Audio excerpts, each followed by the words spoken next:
আচ্ছা, একটা জিনিস খেয়াল করেছেন? আমাদের অশান্তির মূল কারণটা আসলে কি?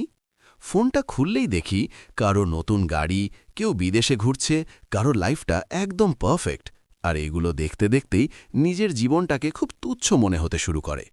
ভাই, এই যে তুলনা, এটাই আপনার ভেতর থেকে সব সুখ কেড়ে নিচ্ছে। ইসলামে একটা চমৎকার সমাধান আছে।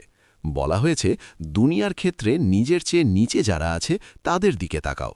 ধরুন আপনার কাছে একটা ভাঙা সাইকেল আছে, কিন্তু যার হাঁটার মতো একজোড়া জুতাও নেই, তার কাছে আপনার সাইকেলটাই কিন্তু একটা স্বপ্ন।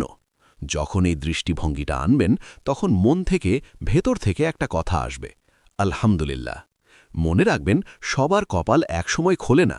আপনার রিজিক আর সাকসেস সঠিক সময়ে আপনার কাছে আসবে। একটু ধৈর্য ধরুন। আজ থেকেই অন্যের সাথে কম্পেয়ার করা বাদ দিন। নিজের যা আছে তা নিয়েই শুক্রিয়া শুরু করেন। দেখবেন বুকটা কত হালকা লাগে। কথাটা কি ঠিক বললাম? আপনার মতামত কমেন্টে জানান। আর ভিডিওটা ভালো লাগলে প্রিয় মানুষকে ট্যাগ করতে ভুলবেন না। দেখা হচ্ছে পরের ভিডিওতে।